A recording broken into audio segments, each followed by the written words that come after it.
Enfoque al pie del tiempo con Socorro Díaz.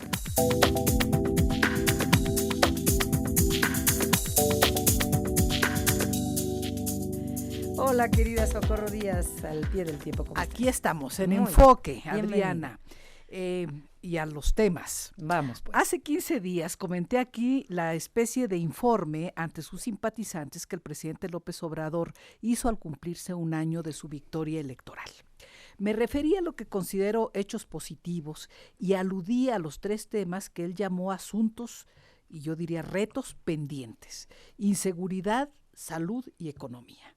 De esos 3, dije que la marcha de la economía la dejaba para una ocasión próxima porque ya no había tiempo, pero que, como todo, tenía hechos tranquilizadores y hechos preocupantes. Así es de que hoy toco el tema de la economía, pero en un ambiente que me hubiera gustado que fuera más tranquilo, no tan obsesivo y tan encontrado como está hoy el medio de el tema, y los comentarios y los comentaristas y las opiniones tan confrontadas. La semana pasada explotó el tema económico con la renuncia del secretario de Hacienda, Carlos Ursúa, y con 2 temas relacionados: su carta de renuncia y la entrevista que el domingo pasado publicó la revista Proceso. Ambos hechos son seriamente críticos con la conducción de la economía que está manejando el gobierno federal. Creo difícil que alguien en el mundo de la opinión pública me catalogue como seguidora o adversaria del exsecretario de Hacienda. En algún momento manifesté aquí pues mi simpatía por él debido a su declaración de que el triunfo de López Obrador se debía, entre comillas, a una alineación de los astros. A mí me cae bien la gente con sentido del humor y me parece divertido que un hombre que se ha relacionado con la academia y el mundo financiero explique asuntos políticos con el lenguaje propio de los astrólogos. Ni siquiera astrónomos. No, eso no es lo mismo astrólogos que astrónomos. Los astrólogos se dedican a decir cuál va a ser tu destino, horóscopos, si, los horóscopos, en fin, y la alineación de los astros. Que es el origen de la astronomía. Bueno, así es, también y de la astrología. Bueno, también lo critiqué en su momento por defender el fin de los apoyos a las guarderías, comentando que entonces él dijo que el trabajo de las educadoras, de las nutriólogas, las cuidadoras a los niños podían realizarlo, no sé si te acuerdas, las abuelas y los abuelos. Y dije pues que las abuelas y los abuelos en la época actual y en la sociedad contemporánea mexicana tienen muchas otras cosas que hacer. Y siguen trabajando los que pueden. Siguen trabajando todos los que pueden, que cuidar niños ajenos, porque los niños son de sus hijos, no de ellos. Así es, sí, recuerdo que lo comentaste. Sí, pero no hay duda de que su renuncia y lo que ha declarado apuntan con precisión algunos temas de la realidad económica que preocupan o inquietan a un segmento importante de los mexicanos. El presidente argumenta, con razón, que el peso está mejor valorado que desde hace mucho tiempo y que hay estabilidad fiscal, estabilidad económica, estabilidad en la bolsa de valores. También conviene recordar que esos indicadores macroeconómicos, junto con otros, son obra básicamente de la existencia de un Banco de México autónomo, que es un organismo autónomo desde hace varias décadas. Así es, como parte de los compromisos internacionales del país. Con esa figura de autonomía del Banco de México, se acabaron frases como aquella de que la economía se maneja desde la presidencia, que fue del el expresidente Echeverría en los años 70, y también la práctica de imprimir billetes según las necesidades de una economía conflictiva, inestable, y los caprichos de los gobernantes en turnos para disfrazar la devaluación de la moneda en otras épocas. Entonces, hoy no se imprimen monedas, no se imprimen billetes, ni se inventan. Hasta se decía, no, van a echar a andar la maquinita de billetes. La maquinita de hacer billetes empezó a operar. No, con un Banco de México autónomo eso no existe. Los indicadores macroeconómicos efectivamente son indicadores estables y tranquilizadores. Pero los indicadores microeconómicos, como son el empleo, la confianza de los consumidores, el nivel de precios, los servicios públicos, el ejercicio oportuno del presupuesto, hay subejercicio del presupuesto, lo sabemos, la proyección de la tasa de crecimiento económico, que ha disminuido sensiblemente, no se mantienen en rasgos positivos, infortunadamente. O dicho de otra forma, han empeorado. Del crecimiento del 4% anual anunciado e imaginado al inicio del actual gobierno, al 1% pronosticado hoy, junto con la idea de que se están tocando las fronteras de la recesión, hay una distancia considerable. Y ahí sí tiene que ver el manejo del presupuesto federal y las decisiones del gobierno de manera directa. No solo se puede hablar de la tendencia internacional que existe a la recesión para este año. También es una realidad. Y es internacional. Y es internacional por la guerra comercial que Trump ha desatado contra China, contra la Unión Europea, contra Canadá, contra México y contra quien se le ponga enfrente al que amenaza o aplica aranceles. Uh-huh. Es la de la recesión mundial, pues un tema en el que sí tiene razón el nuevo secretario de Hacienda, Arturo Herrera, que seguramente confirmarán este día, porque está anunciado que el Congreso lo va a ratificar en el cargo. Interrogada la de La Voz acerca de cuál de las afirmaciones del exsecretario me parece más venenosa, ¿no?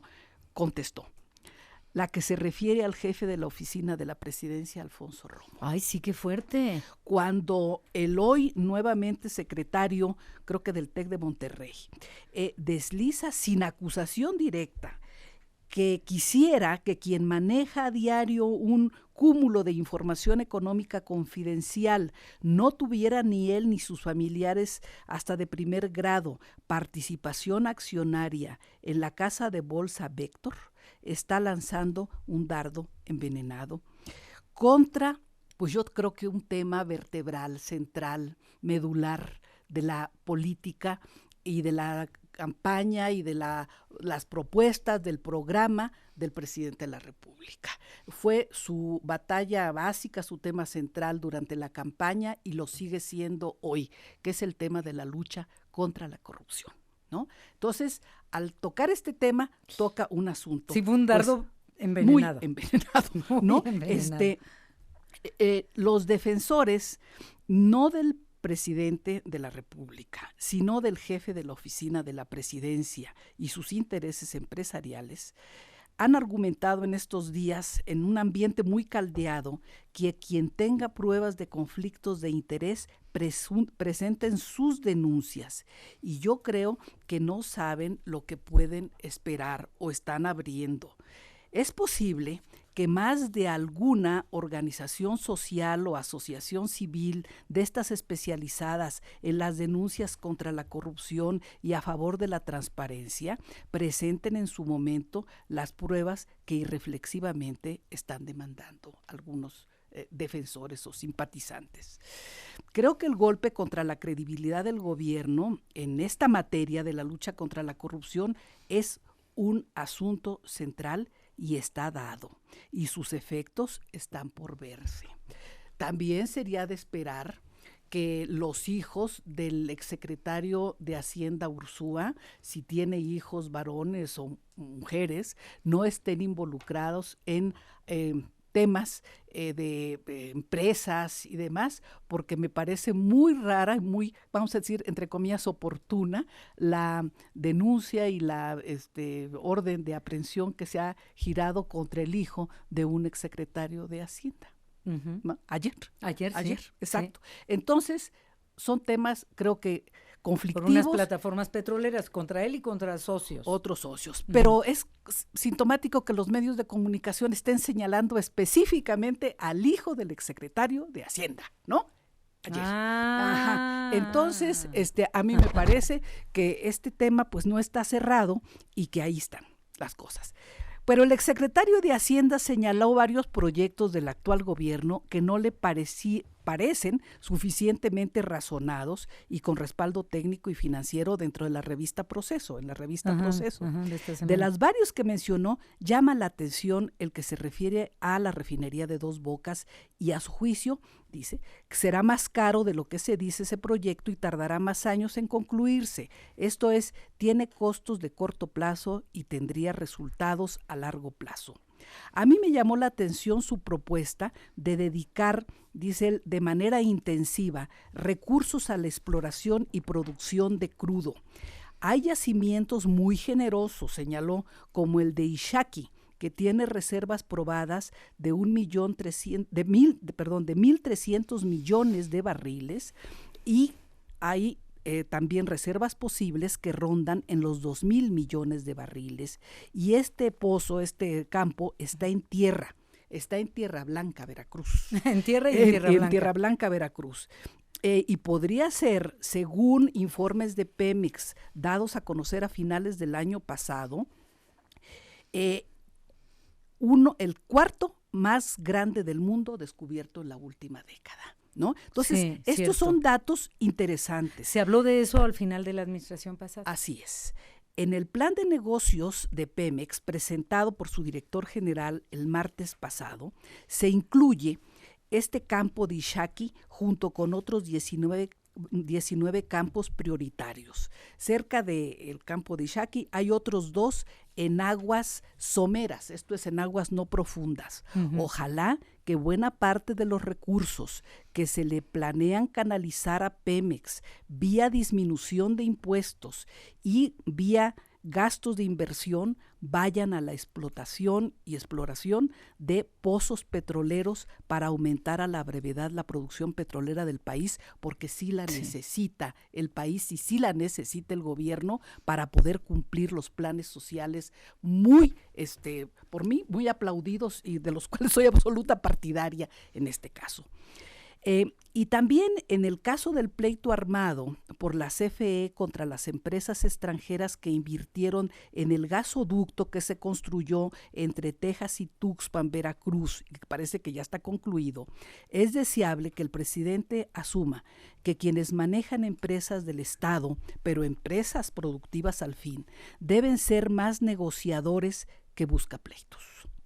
En las empresas del Estado se deben hacer negocios para el bien del país. No son ni pueden ser confundidas con ministerios públicos o con juzgados a la primera de cambio.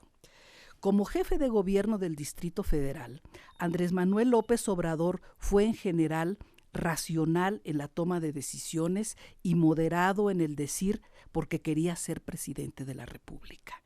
Ya es presidente y creo que debe mantener esas cualidades. No volverá a ser presidente porque la historia y la Constitución y el ánimo colectivo no aceptan la reelección en México. Pero de la prudencia y la paciencia, que son antídotos de la soberbia que ciega, depende ya no su llegada a la presidencia, pero nada más ni nada menos que su paso por la historia. Y esto, Adriana, me parece muy importante. Paciencia y prudencia. aconsejaba Marco Aurelio. Y yo creo que el emperador. El emperador, sí, Romano. el de las meditaciones, ¿no? Paciencia y prudencia. Paciencia y prudencia. Pero él tiene prisa y él mismo lo declara, es que tengo prisa, y a veces las cosas con prisa no salen.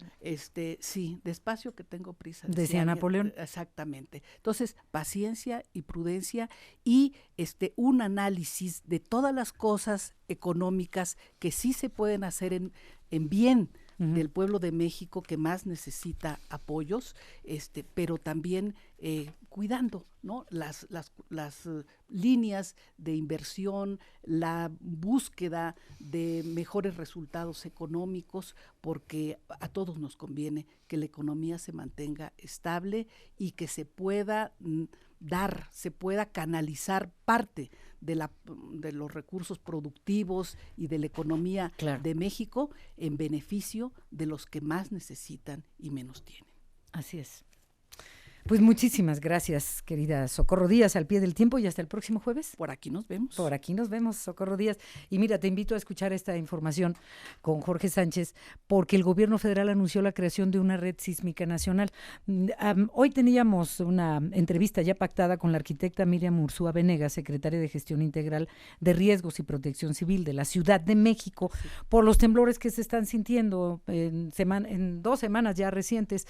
Y hemos conversado aquí también con un doctor académico de la UNAM la semana pasada y ayer, porque él fue de los convocados por la jefa del gobierno, Claudia Sheinbaum, para que explicara, como científico que es, junto con científicos del Poli y otros de la UNAM, pues qué está pasando, porque estamos muy inquietos todos los mexicanos. El doctor Víctor Manuel Cruz Atienza es investigador de geofísica de la UNAM sobre los microsismos, con él conversamos.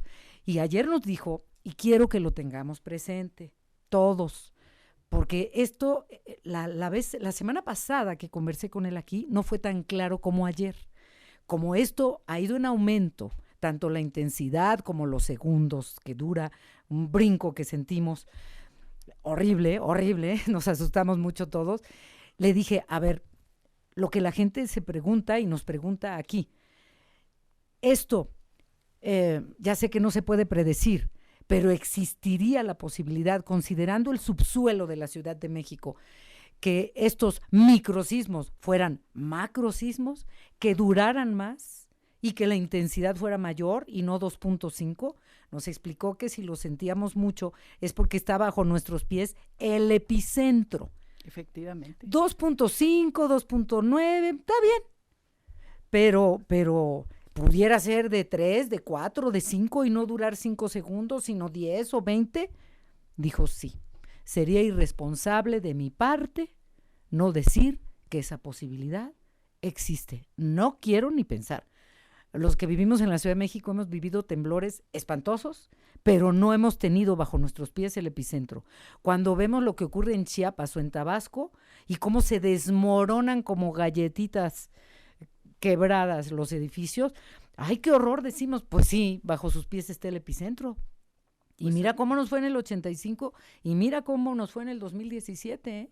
Así es. Ahora, Adriana, hay un tema que es cierto y qué bueno que lo estás refiriendo, no para que nos espantemos los habitantes de la Ciudad de México, sino para que seamos conscientes y para que el gobierno empiece a elaborar medidas de protección de la población actualizadas a ese riesgo. Yo siempre he sostenido que la Ciudad de México no vive riesgos sísmicos, vive certezas sísmicas, ¿eh? O sea, nosotros debemos tener como un hecho cierto que somos una zona sísmica. Esta es la verdad. De eso hay certeza. De eso hay certeza. Vivimos en unas, o sea, la Ciudad de México está entre volcanes. O sea, es este terreno, esta realidad volcánica, la que hace que el suelo se mueva. Pues esta es una verdad. Entonces, frente a eso a mí me parece muy positivo. Primero, el enfoque que la jefa de gobierno de la Ciudad de México esté llamando a expertos y empiecen a elaborar un manual de prevención de desastres, de prevención de sismos y de acciones actualizado. Pues porque mira, todos decimos... Tú fuiste subsecretaria de Gobernación y estaba bajo tu responsabilidad La protección civil. La protección civil.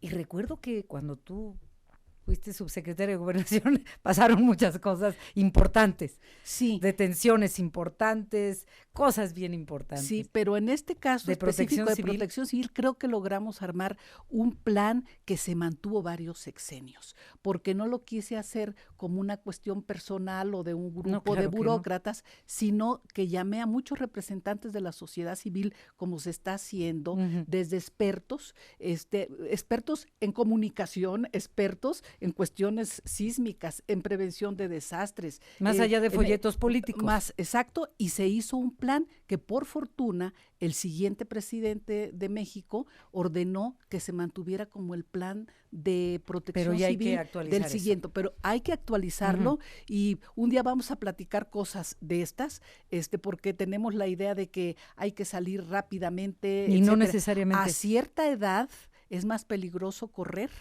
que quedarte sentado en el piso donde estás, porque muchos accidentes se dan precisamente en esta situación. Entonces, hay que actualizar. Eso pues me parece muy importante. Jorge Sánchez de eso nos va a informar. El gobierno federal anuncia la creación de la Red Sísmica Nacional, independientemente de que ayer la jefa del gobierno, Claudia Sheinbaum, convocó a todos los personajes físicos, académicos, etcétera, para que le dijeran qué estaba pasando y ella saber cómo estructurar también la protección civil en esta nueva circunstancia para la Ciudad de México. Por supuesto. Ya. Pues vamos contigo, Jorge Sánchez, por favor, y ahora sí que desquitaste los dos jueves. Me has explotado tremendamente. Que te vaya bien. Muchas gracias. Hasta la próxima, Socorro.